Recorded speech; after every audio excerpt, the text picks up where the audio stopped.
Stay tuned for Airgun Detectives.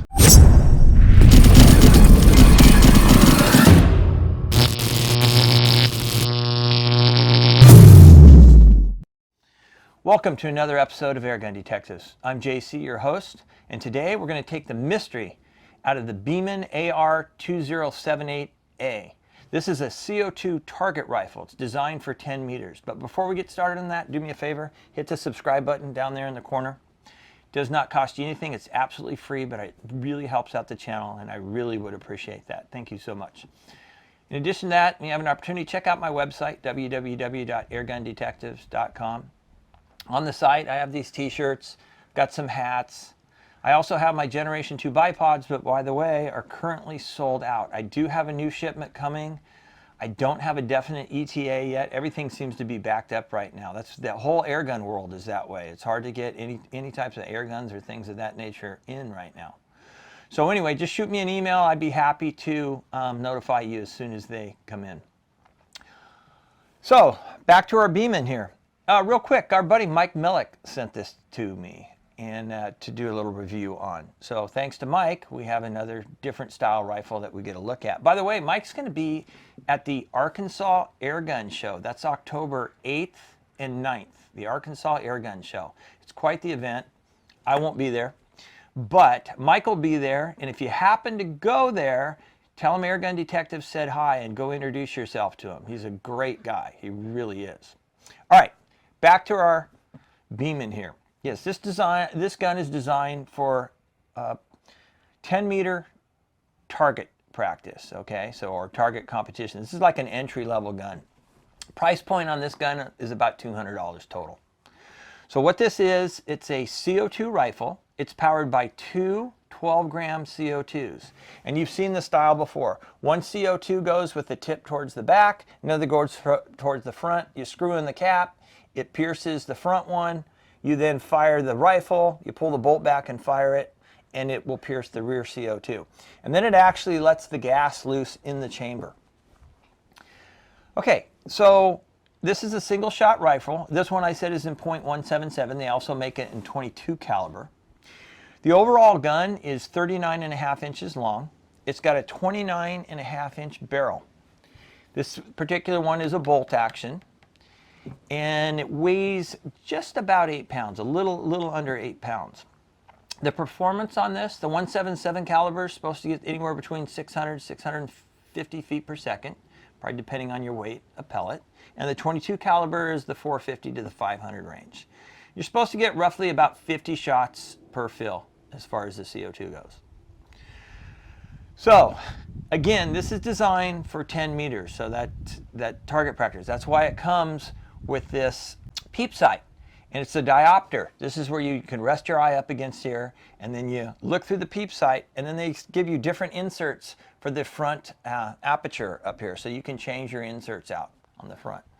So it's quite the neat setup. It's got a fully adjustable trigger on it, and it's got definitely a match grade style trigger, that's for sure.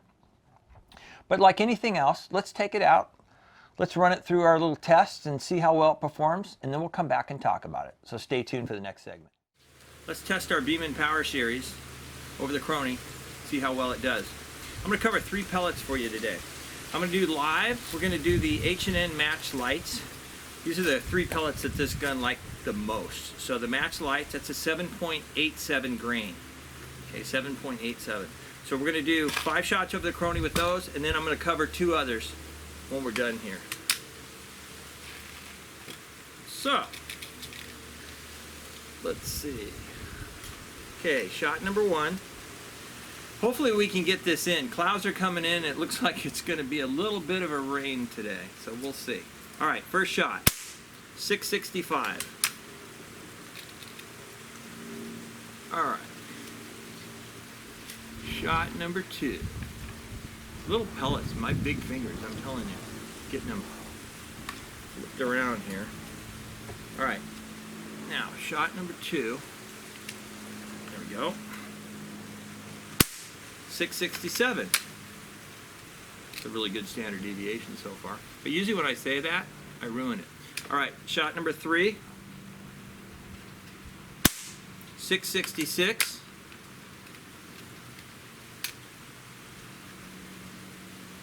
Shot number 4. 664. I gotta tell you, that's a heck of a performance for a CO2 rifle right here. And let's see the next shot. We've got 664. Wow, look at that standard deviation. That's pretty amazing. All right, so the 2 other pellets that I'm going to cover for you is the JSB Exacts. This did pretty well with that. These are a 8.44 grain pellet. We averaged 663 feet per second, so not a huge difference, even though they were just a little bit heavier. And then we went with the H&N Sports. These are the heavies. These are 8.18 grain, and we averaged, not going to believe this, 662 feet per second. So there wasn't really a big change in feet per second. This is very consistent. And again, that low standard deviation is pretty awesome. All right, let's move on to the next segment. All right, we're going to test out our Beeman here. We're going to see how accurate it is. I want to thank Splatterburst for supplying us with the targets. We've got these targets. I'll leave a link down below, but they're really great as far as being able to identify our impact points from a distance. So they're great. Today, we're going to go ahead and use the JSB, the 8.44 grain.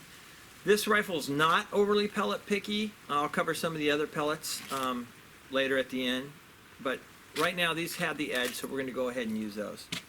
And again, we're going to go ahead and just shoot 5 shots. We're going to see how well they group. God, I hope it does not start pouring rain. I'm feeling a little bit of sprinkles on us right now. Not the best weather for a CO2 rifle, but hey, we're going to do the best we can. All right, so again, whoa, I just thought of something. This is a right-handed rifle. See, this specifically designed for right-handers. I prefer to shoot left-handed. Also, this has a diopter sight on it. It's a Peep sight. So you can't actually wear glasses with these. I can't. I get too uncomfortable. So you push your eye up. So your eye is protected here, and your other eye is closed, so you're actually in pretty good shape for your target rifle. But anyway, this is the right... You know what? I just don't shoot right-handed that well. I'm more of a natural left-hander, and I think in order to justify the performance of this gun, we need a right-handed shooter. You guys think of anybody? I have one person in mind right now. Lucy! Come on out here, Lucy. Let's get Lucy to shoot it, right? Hello, Lucy. Hello. How are you? Good. So what we want to do is we're going to go ahead and shoot 5 shots out of this, okay? At our little 4-inch target. Let me show you guys the distance that we're shooting at. Go ahead and take a look. All right, Lucy. So give us your best. 5 shots. Let's see how well you can do. Hopefully, as I said before, we won't get rained on. I know. All right. Okay. Good luck with that one. I'm going to right. step out of your way. Whew, it's getting a little chilly too. All right.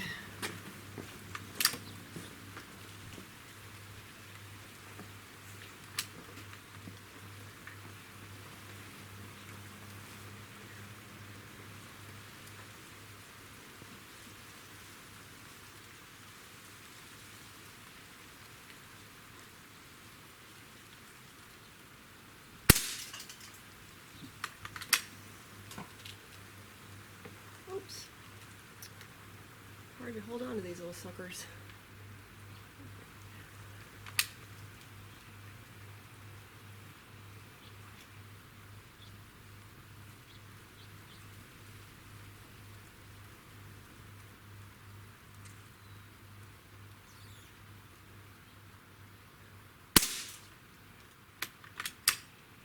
Not too bad. Shot number 3.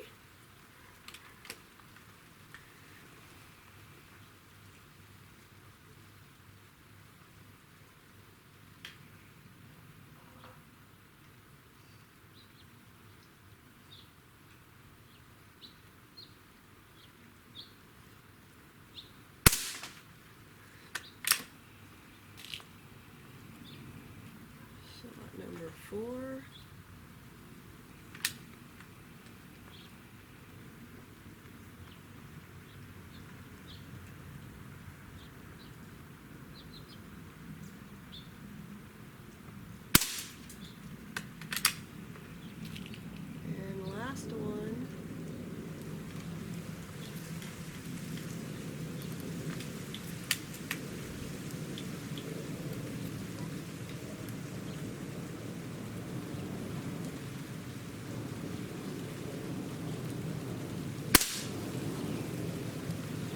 too bad. What do you think? Wow.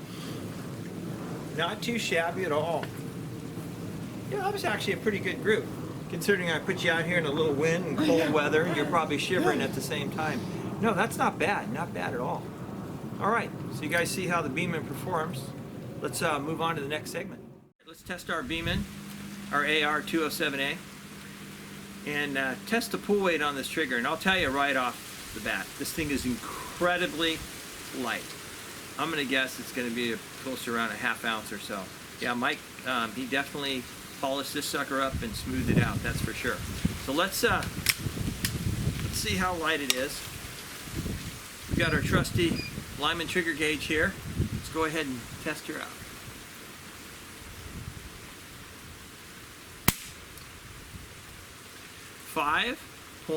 .8 ounces. 5.8 ounces. Yeah, that's definitely a light trigger. That might even be a little too light for some of the match competitions. However, for shooting at home, for accuracy, it's incredible. You just line that up and you just give that just a little bump and it goes, which is fantastic when you're trying to be extremely accurate. All right, let's move on to the next segment. All right, my favorite portion of any review, as you guys know, is the plinking portion. We're actually, Lucy's going to do the plinking here. We're the same distance that she shot the targets from, so threw some small objects up there. Got 5 little objects over there. She's going to see how well she can hit those. Cool. Really? All right. Do you like to do this? Yes, I do. Yeah. I love to knock things down. Of course she loves to knock things down. So I'm going to step out of the way so I don't make her nervous. Because you're probably already a little nervous, aren't you? No. Oh yeah, No, all the pressure on her to hit I those know. little objects.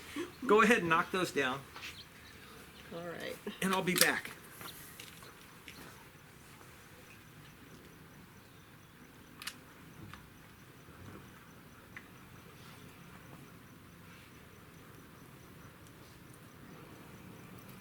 What is that, your head?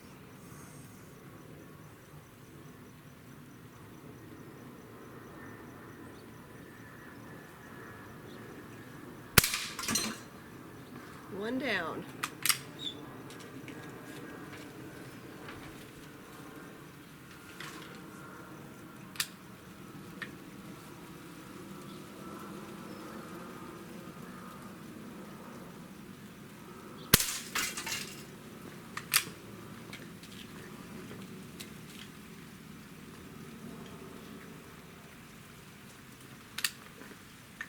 All right. Going for that little red disc.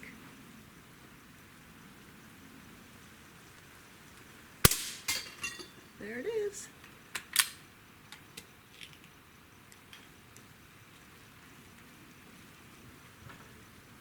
Oh, this is hard to do with my nails. Okay.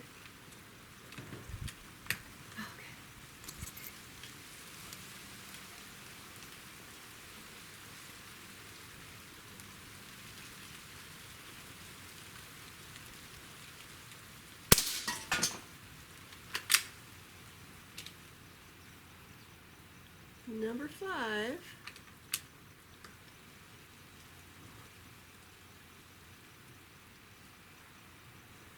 don't even know what that is. What is that? What'd you put up there?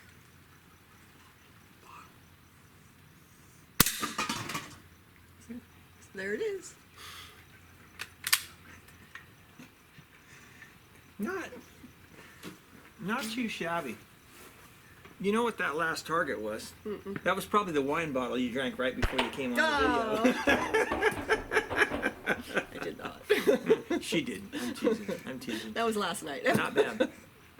What do you think of these sights? Not. Too bad. I like Yeah. it. Yeah. You do? Yeah. You okay with it? You prefer your scope? Yes. Okay. So out of the two, you prefer scope. Yes. All right. Let's go on to the next segment and wrap this up. Let's wrap up our review here with our conclusion. How did our Beeman AR2078A do? Not bad overall. It actually did really well. And let's also thank Lucy for helping us out. Needed that right-handed shooter, that's for sure. So full disclosure, as far as her target goes, I got to show you her practice target right before because I had her shoot a few rounds. She had never shot this rifle. So she maybe shot 10, 15 shots at the most before she actually went on camera. But this is her actual target just before she went on camera. Look at this. Yes, yes, yes. So then she went on camera and the group spread out just a little bit. I mean, she still had under a quarter of an inch. But that group in practice, all 5 went through the same hole. So we're going to cut her a little slack with the weather. She was on camera. She was a little cold, so she was almost shivering a little bit. But what that proves is she's actually a human being. Just so you guys know, she's actually a human being. Okay, back on the rifle here. Let's talk about the negatives on this rifle. My personal negatives on it, I think the length of pull is a little short. I'm a bigger guy, so it's a little short for me to shoot. Second of all, I can't shoot it. I can right-handed, but I feel much more comfortable shooting left-handed. And they don't make this in a left-handed version. I'm sure you can get an aftermarket stock because the accessories and the things that they have for this rifle is unbelievable. They really do. And I'm sure some of you guys out there know that. Another one of my pet peeves on it is they give you this key. It's for a degasser. And so you can degass it. And see this hole right here on the side here? Right there? That's supposed to be the degasser. And this is supposed to go in. You rotate it. It's supposed to let the CO2 out. Doesn't work. Somehow I think the hole's in the wrong spot, but it doesn't work. So you cannot let the CO2 out of this gun unless you actually fire it. Or I found a trick where if you hold the trigger down, you can pull the bolt back and just let it keep coming forward and it'll keep letting the air out. And that's what you need because you cannot, under any circumstances, unscrew this cap until all the air is exhausted out of this gun. So also a little tip I want to let you guys know is the O-rings on these. This type of CO2 rifle, you can actually leave the CO2 in it. And it's actually almost better if you do because it puts a little bit of pressure in there. And what will happen sometimes is when you'll unscrew this, the O-ring will expand in size. And you'll go, oh my God, my O-ring is destroyed. No, just let it set out for an hour or so and it will shrink right back to the original size and you can put it back in. So not an issue with that. But it does not hurt this rifle to leave CO2 in it, just so you know. All right, let's talk about some more of the positives. The positives on this, the trigger on this thing is unreal. It's amazing. You can adjust it any way you like. You can change out the little spring in the trigger. You can adjust it for pull length. It's just completely adjustable. It's awesome. It's what you want in a target trigger. Like I said, this one's probably a little on the light side for competition. You'd probably have to make it a little heavier than that, but it's pretty incredible for shooting in the backyard, that's for sure. The accuracy is fantastic on it. We talked about that. You know, it really likes, we showed you some of the JSBs, but it really liked those match pellets, both the light and the heavier one, both the H and N. It likes the wad cutters. I personally prefer wad cutters on paper because it makes a much cleaner punch. It's much more visible. The wood stock on it is really nice. I just wish it was in left-handed so I could actually shoot this thing. And what else? It's a terrific price, to be honest with you. And with this price, you do get these pretty cool Peep sights. And then you get the different apertures that go in the front here. You just unscrew the front portion. They just slide right in. They actually go in really easy. So overall, it's a pretty nice rifle, I have to say. How would I rate it overall? I'm going to give it 4 3/4 stars just because of my negatives, because of the degasser, the fact it doesn't come in left-handed. Other than that, it's a terrific rifle, especially at this price point. And keep in mind, this is designed for 10 meters. It's for shooting at 10 meters. So even the sights, the Peep sights here, 10 meters. You go back farther, what happens is your sight gets so small, your target rather gets so small, and then your sight pitch is so large, so you pretty much cover your target with your sights. So that's why this is pretty much designed for 10 meters. Now you can put a scope on it. There is a scope rail, 11 millimeter scope rail on here, but it's going to have to be a stubby little scope, especially with this short a pull on it, because like I said, that's kind of one of my negatives too, is the short length of pull. But other than that, I want to thank Mike Melick for providing this to us. And by the way, like I said, you want to go say hi to him. He's going to be at the Arkansas Airgun Show on October 8th and 9th. So go by and say hi. Tell him Airgun Detective sent you. And he's a really neat guy. I'm telling you, it'd be definitely worth a visit. If you're nearby, I would go, without a doubt. But yeah, if you're looking for an air rifle like this one, or any air rifles for the most part, don't hesitate to give Mike a call, because he has lots of connections, and he can get you, he can pretty much get you almost anything you want for the most part. So I would definitely give him a call if you're hunting for an air rifle. Plus the best part is, especially if you get these brake barrels or underlevers, the spring piston ones, he's terrific at tuning those. And most of the time he'll include a tune with the price of the gun. So that's quite the bonus. All right, once again, I really appreciate you guys tuning in to this episode of Airgun Detectives. Don't forget, this is where we take the mystery out of the airgun. So until next time, I hope you get a lot of shooting in. I hope you're well. I hope your family's good. And God bless you all. Take care.